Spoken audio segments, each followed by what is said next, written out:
Hello, and thanks for joining us for another walkthrough of HealthCare.Gov. I'm Bryn McBride of ABC for Health. And I'm Ryan Coe. And Ryan, we did this last year, and folks that might remember that walkthrough, this is going to be pretty similar. Not a lot has changed on HealthCare.Gov from last year, but we're still going to do a little walkthrough. If this is new for some people, we'll point out some of the pop-ups that come, some of the examples of cost-sharing reductions and tax credits that people might see as they're applying, so you know to look for that. And for other people, this might be a refresher. So we'll go through just the high-altitude stuff and then point out a couple examples as we go. Open enrollment is actually right now. It runs November 1st through December 15th. That is your only window to buy health insurance unless something dramatic changes in the future. So take this as your one chance to buy insurance for all of 2019. Things to have handy. If you had insurance last year through the marketplace, passwords and login information first and foremost. There are password reminders. They're going to ask you a couple questions, but try to log into your account. Tax returns, household income information, birth dates and social security numbers of everybody in the home. If somebody in the house gets insurance through work, have information on that handy. You might have to enter it. Great, I'm kind of anxious. Let's start. Okay. So that's our conversation of getting organized. Take the time to get organized. You're going to see in front of you when you log into HealthCare.Gov 2 green buttons. The one on the right says log in to renew or change plans. That's if you had coverage in 2018. Button on the left says take the first steps to apply for a new user. So we're going to click that to get started. We're going to assume we didn't have coverage last year, and we're going to start fresh for 2019 and see what we can find. They're first going to ask you to enter your state. This is on purpose because some states don't use HealthCare.Gov, the federal marketplace. They use their own, like the state of Minnesota. So click that your state is Minnesota, for example. Okay. Scroll down. We're in Minnesota, and you're going to give one more up. There we go. And it's going to say you live in Minnesota. Then you're going to want to use that website, the MNsure, the Minnesota Sure website, and it takes you right there. So it's redirecting you. So there's really no wrong door. If you say, I need insurance, I live in Minnesota, it's going to say, okay, click here, and we're going to get you to where you need to go. So we're in Wisconsin. So let's scroll down to Wisconsin, and you'll see really different. It's pretty different. Yeah, so it's not saying we're going to send you where you need to go. We're going to create an account for you. If you logged in last year, you might this is at the point where you would put in your username and password, and you would go to see your old account. If you're creating a new account, you're going to put in a username, a password, you're going to retype your password, and then you're going to answer 3 security questions. They're really going to protect this information because once you get through this point, you are answering a lot of income, personal health information questions. You're identifying social security numbers and some social security information. So there's other than social security numbers. So this is a lot of personal health information and stuff you want to keep private. They're putting the extra effort on the front end to make it secure. So it might seem like a little bit of a hassle, but it is taking those extra steps to make sure that this stays private and only you can log in when prompted with the right password and security answers. It's asking us right here, are you enrolled in a 2018 Marketplace health plan? For this, we're going to hit no. We're going to say no. And we're going to continue. Now it's going to start asking you a little bit of that information about who's in your household.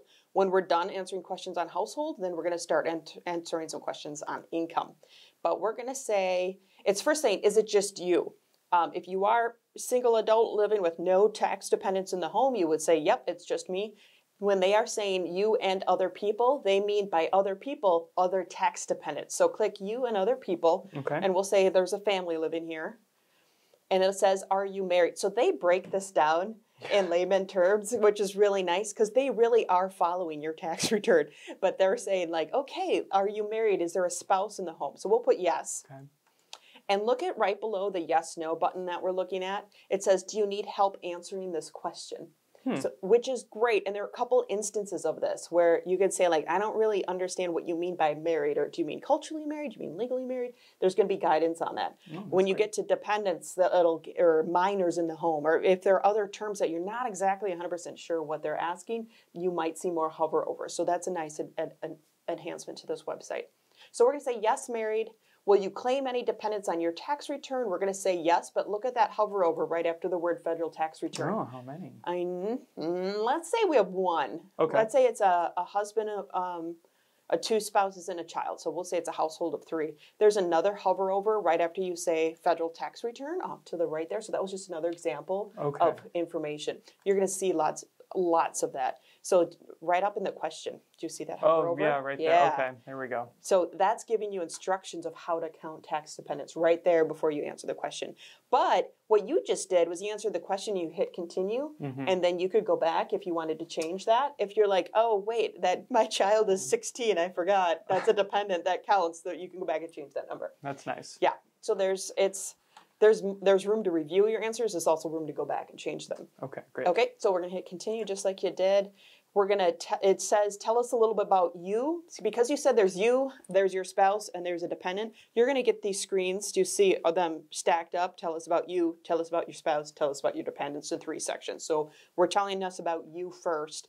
So we're going to say that you're 30, we're going to say male, and then there's a series of questions down below. The first one is asking if you have access to other qualifying health insurance.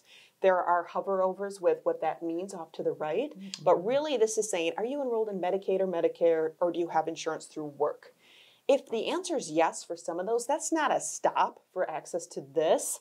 That just might mean that you might not get those tax subsidies we're talking about to bring down the cost of your premiums, those premium tax credits.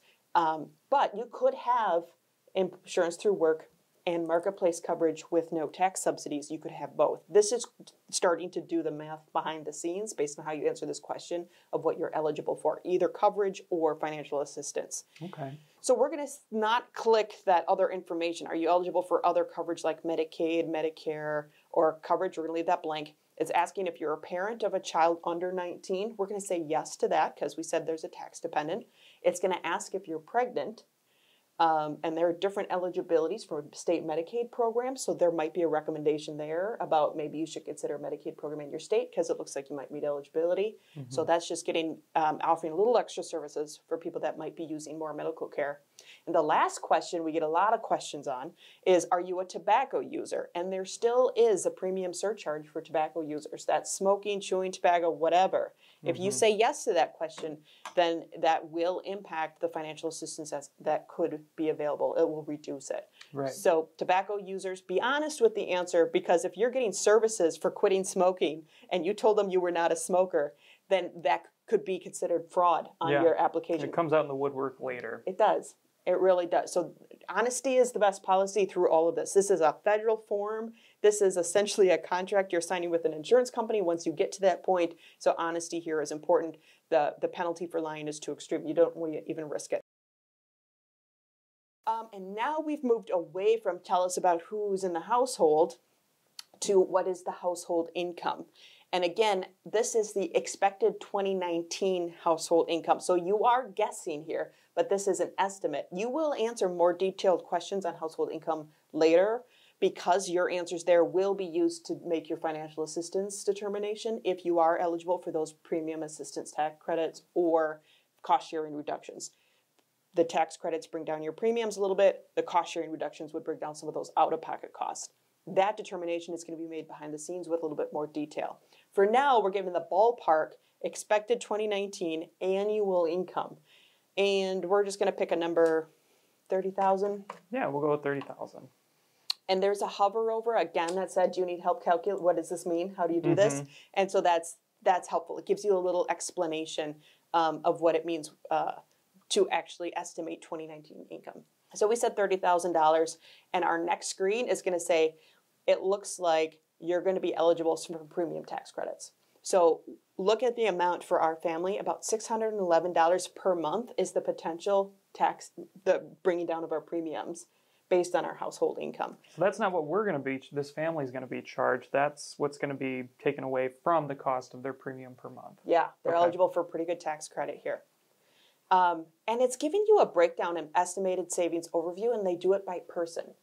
They say person 1, who you told us was age 30, person 2, who's 35, and person 3, who's 10 years old. This is what it's going to look like for the estimate. And if you can read the fine print, it also says it looks like person 3, who's our child, may be eligible for Medicaid or the Children's Health Insurance Program because it's determining that this household income looks a little low. So right away, we get a recommendation that Marketplace, we can move forward and get this, perhaps this amount, and this is an estimate, but it's ballpark $600 per month premium tax credit, but it's also saying, but it looks like that child might be eligible for Medicaid. So that's going to tell us more later about that when we start looking at plans.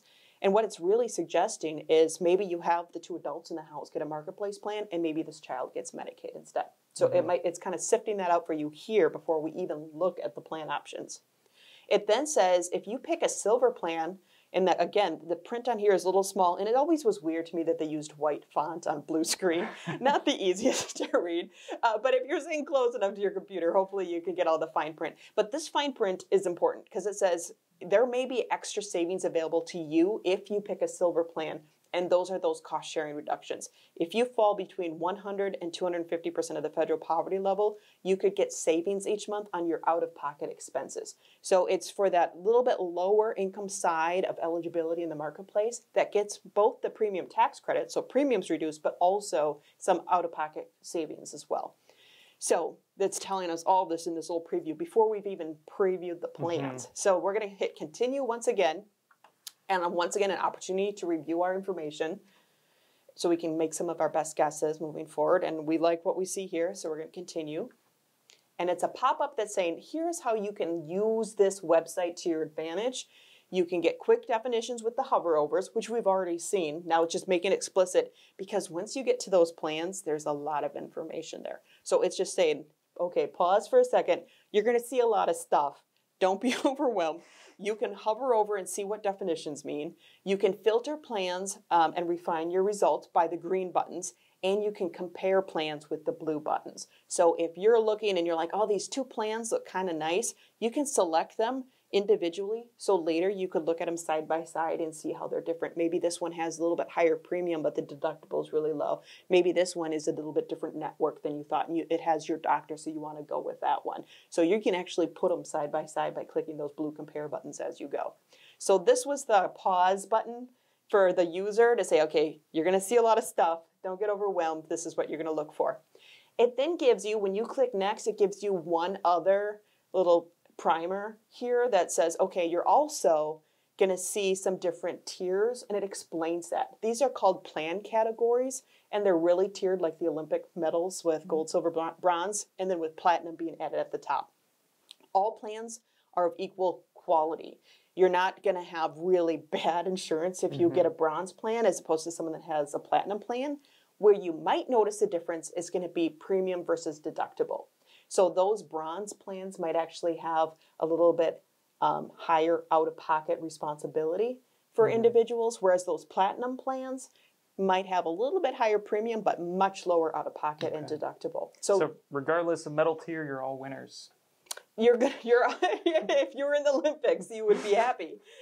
So you're really going to want it when you see the designation, the plan category designation. You want to pay really close attention to the two most important cost features, which is the premium amount and the deductible amount.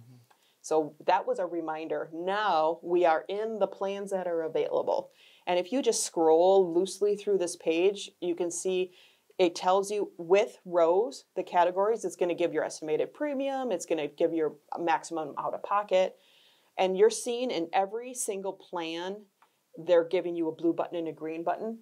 The blue button is that compare. So like it says you can, up across the top, you click compare, so you can compare this plan to one other one. So pick another plan and we can compare it against each other. Two plans to compare.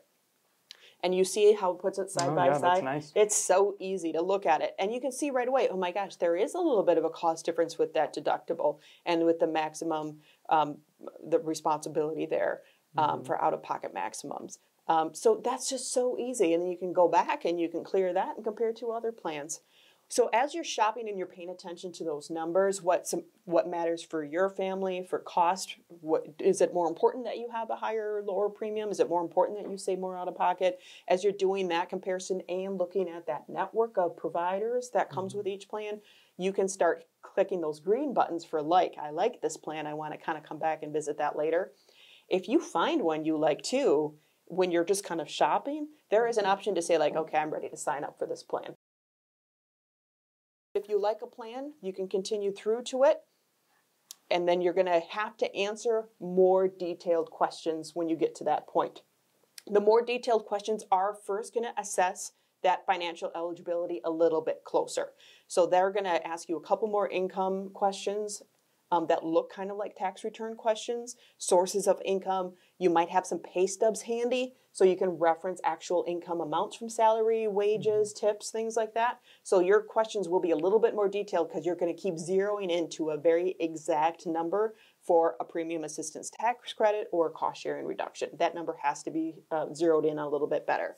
Once you're done answering a little bit more of the income questions, you're going to answer a couple more family questions that's going to get you into that specific plan, what that insurance company itself is asking for. So it's kind of a two-part interview from this point forward on financial assistance and the rest of the plan eligibility.